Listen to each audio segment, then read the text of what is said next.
안녕하세요. 크리스천 영성학교 운영하는 신목사입니다. 오늘은 9월 4주 영성학교 훈련 내용에 대해서 말씀드리겠습니다. 궁극적으로 우리가 이 세상을 사는 목적은 영성을 준비하는 것이죠. 그러나 영적 기도로 영성을 영원히 소유했다고 믿는 사람들이나 영생이 어디 있는가, 죽으면 끝이다 라고 믿는 사람들은 영생을 준비하지 못하게 하죠. 이런 사람에게는 영생 자체가 없는 것입니다. 영성학교에 오신 분들은 구원이 확정되었다고 믿지 않기 때문에 사실상 영생을 준비하러 위해서 오신 것이라 할 수 있겠습니다. 그러나 실상은 영생을 준비하려는 목적보다 이 땅에서 행복하게 살지 못하는 원인을 해결하는 것에 더 마음을 두고 있죠. 영생은 문제 해결과는 아무런 상관이 없습니다. 영생을 준비한다는 것은 하나님의 생각으로 가득 차려고 애쓰는 것이고 하나님과 함께 하려고 애쓰는 것입니다. 한마디로 우리의 마음이 하나님이 기뻐하시는 일에 가 있어야 하는 것이죠. 우리의 마음이 하나님께 가 있었다면 이미 하나님의 사랑하심을 입고 있었을 것입니다. 그러나 아직도 하나님의 사랑을 입었다는 증거가 미진하다면 어떻게 해야 될까요? 첫 번째로 가지치기입니다. 성령이 사람이 되려면 내 마음이 하나님께 늘 가까이 있는 사람이 되도록 훈련해야 합니다. 그러기 위해서 가장 먼저 해야 하는 훈련이 가지치기이죠. 가지치기를 잘하는 사람은 하나님께 마음이 가 있을 확률이 높습니다. 최소한의 생계유지를 위한 것 이외에 내가 즐기고 혹은 내가 하고 싶어서 하는 모든 것들을 철저하게 끊어내야 합니다. 왜냐하면 하나님께서는 나의 전심을 보고 싶어 하기 때문이죠. 기도하는 시간에도 하나님께 집중하지 못하는 우리가 기도를 안 하는 시간에 어떻게 하나님께 마음이 가 있을 수 있겠습니까? 형제들은 게임이나 인터넷, 스포츠 등을, 자매들은 쇼핑이나 맛있는 음식 레시피 찾기, 드라마 보기 혹은 집안일이라도 기도 시간에 생각이 떠오른다면 마음이 가 있는 것입니다. 이런 것들을 철저하게 가지치게 하십시오. 기도하는 것 말고는 다른 것이 재미없어야 합니다. 심심한데 기도해야겠다는 생각이 자연히 떠올라야 합니다. 말씀 보고 기도하는 것이 재미없는데 어떻게 하죠? 그냥 시작하는 것입니다. 하고 싶은 마음이 안 들어도 상관없어요. 원래부터가 죄로 좋아하고 내 마음이 귀신에게 잡혀있는 우리이기 때문에 하기 싫은 마음이 드는 것은 자연스러울 수 있습니다. 그렇게 내 마음을 믿지 말고 그냥 하세요. 기도하기를 시도하고 말씀 보기를 시도하세요. 그렇게 시도를 계속할 때 하나님께 마음이 점점 가게 됩니다. 기도한 지 1년, 2년이 되었지만 아직 성령의 사람이 되지 못한 것은 억지로 기도하기 때문입니다. 하나님을 부르는 기도를 훈련하기 시작한 처음 몇 개월 동안은 그럴 수 있어요. 그렇지만 2년, 3년 되었는데도 문제 해결을 위해 억지로 기도하고 있다면 하나님께서 찾아오시지 않습니다. 기도 훈련을 하느라고 사람도 못 만나고 여행도 못 가고 사람 사는 것 같지 않게 살고 있다는 마음으로 기도한다면 이대로 계속해봐야 아무것도 얻을 수 없습니다. 두 번째, 마음 지키기입니다. 기도할 때 하나님을 생각하는 마음과 기도 끝나고 자리에서 일어났을 때의 마음이 일치되도록 마음을 지켜야 합니다. 처음 기도하시는 분들은 하나님만 생각하는 게 잘 안 됩니다. 하나님만 전심으로 불러본 적도 없었고 문제 있을 때 문제 해결을 위해서만 해봤지 영혼의 아버지인 하나님께 나를 다 맡기는 목적으로 부른 적도 없었습니다. 그래서 처음에는 기도하는 순간만이라도 하나님만 생각하는 것을 훈련해야 합니다. 시간이 지나면 기도하는 자세는 웬만큼 훈련됐고 귀신을 공격할 때 싸우는 법도 알고 보혈을 의지하는 것도 알게 됩니다. 그러나 마음의 태도는 아직 멀었습니다.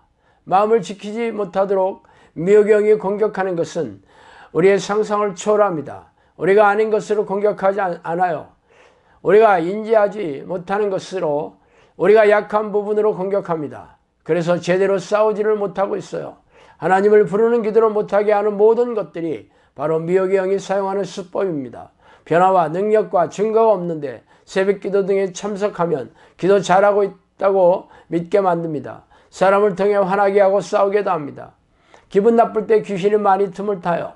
말로 화를 심하게 내지 않아도 얼굴이 굳어지고 말수가 없어지면 화를 내는 것이고 이는 벌써 죄를 지은 것입니다. 상대가 옳지 않을 수도 있지만 그럴 때도 쳐내야 하고 그래도 겉도는 느낌이 들면 바로 회개해야 합니다. 회개하지 않으면 사귐이 있는 기도가 아니라 형식적인 기도에 머물게 됩니다. 성경에 나오는 모든 말씀을 받아들이지 않으면 다 죄입니다. 그러나 합리적이고 인본적인 생각으로 사람이 어떻게 다 순종하냐 그 생각하는 것이 바로 말씀을 멸시하는 행위입니다. 취약한 공격에 승리할 수 있는 가장 좋은 방법은 무조건 예수 피로 방어막을 치는 것입니다. 기분이 조금이라도 나쁘거나 평안에 사라지면 돌아올 때까지 예수 피로 치는 것입니다. 어떤 선한 일을 했을 때 마음이 뿌듯함이 들어오면 그 다음부터는 뭐든지 내 마음대로 해도 될 것 같은 속성이 생깁니다. 하나님께서 주신 것들은 누리는 마음은 좋지만 하나님께 감사는 안 하고 누리는 것에만 마음이 가 있는 것도 마찬가지이죠. 나의 마음을 흐트러뜨리게 하는 것들을 인지하고 회개하면서 하나님께 나의 전심을 드리려고 해야 합니다. 기도가 쫙 빨려 들어간 것 같은 느낌이 들었다고 하나님께서도 그렇게 생각하실까요? 반대로 기도할 때 잡념이 너무 많이 들어와서 예수피로 싸우긴 했지만 기도가 엉망인 것처럼 생각한다고 해서 하나님도 그렇게 여기실까요? 그런데 우리는 그렇게 판단합니다. 내 마음이 그러하니까요. 이런 판단 자체를 하지 말아야 합니다. 이렇게 판단하는 것 자체가 바로 내가 하나님이 되는 것입니다. 이런 식으로 미혹경이 공격하죠. 내가 그리스도 안에 있는지 없는지 어떻게 확인할 수 있을까요? 기도할 때의 느낌으로는 분별할 수 없습니다. 기도하는데 옆 사람의 기도 소리가 너무 커서 거스르고 마음에 짜증이 올라오고 저 사람 때문에 도저히 내가 기도할 수 없다고 느낀다면 아직도 그리스도 밖에 있는 것이며 귀신에게 속는 것입니다. 우리는 죄인에게 개인이 잣대를 가지고 판단해서는 안 됩니다. 귀신의 공격이 잘 없어지지 않는 것 같아도 따지지 말고 하나님을 부르시기만 하세요. 그러다 보면 내공이 올라갑니다. 세 번째, 믿음의 내공 쌓기입니다. 에레미야는 하나님께 부르심을 받고서도 갈등과 고민이 되는 문제가 있었습니다. 하나님께서 사용하시는 자신은 고난 가운데 살고 있는데 입술은 죽게 가까우나 마음은 하나님과 먼 자들은 형통하고 안락하게 사는 것이 이해가 되지 않았습니다. 선하지도 않은 저 이방인들은 유대를 치려하고 유대인은 저 의롭지도 않은 이방인들에 의해 멸망당해야 하는 이 상황이 힘들었죠. 그때 주님께서 도전하십니다. 만일 내가 보행자와 함께 달려도 피곤하면 어찌 능히 말과 경주하겠느냐. 내가 평안한 땅에서는 무사하려니와 요단 강물이 넘칠 때에는 어찌하겠느냐. 에레미야 12장 5절이죠.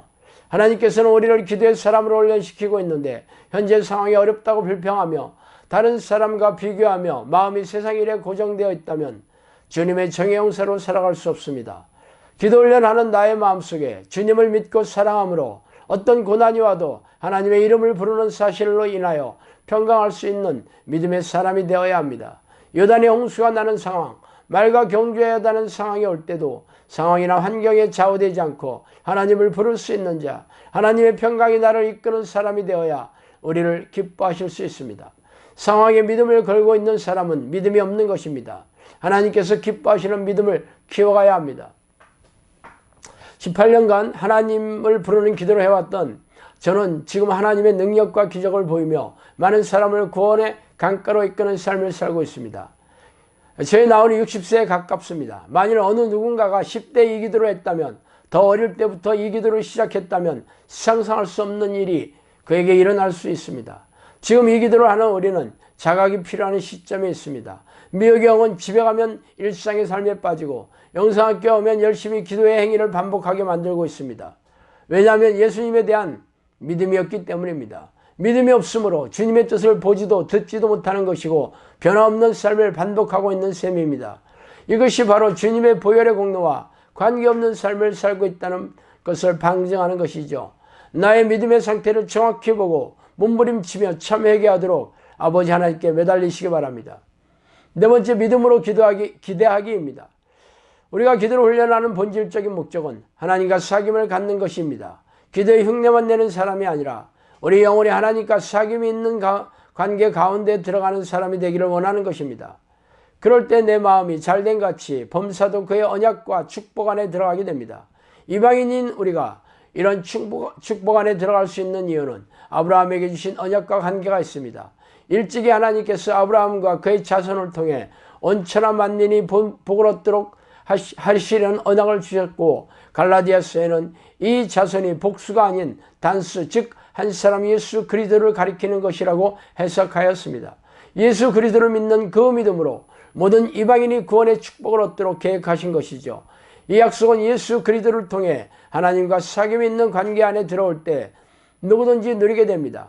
우리가 그리스도의 소유가 될 때, 그리스도 안에 있게 될 때 아브라함의 자손이 되며 아브라함에게 주신 약속을 유업으로 얻는 자가 되는 것입니다. 저는 아무 기대 없이 이 기도를 10년 동안 하였지만 우리는 성령의 사람이 어떤 삶을 살게 될지, 어떻게 주님을 따르고 주님께서 하셨던 일을 하면서 하나님의 영광을 나타내 얻는지 보았고 배웠고 들었습니다. 하나님의 소유가 되기를 진정으로 갈망하십니까? 그 갈망되었던 기대를 하는지가 그가 가진 진짜 믿음입니다. 하나님이 원하시는 믿음을 가진 분들은 하나님의 소망을 자신도 꿈꾸고 소망해야 합니다. 하나님의 소망은 우리가 그의 마하나임이 되는 것입니다. 하나님의 소망을 품고 계십니까? 그런 자에게 나의 하는 일을 저도 할 것이요 이보다 더 큰 일도 하리니 라는 약속이 임할 것입니다. 자, 오늘은 여기까지 하겠습니다. 감사합니다.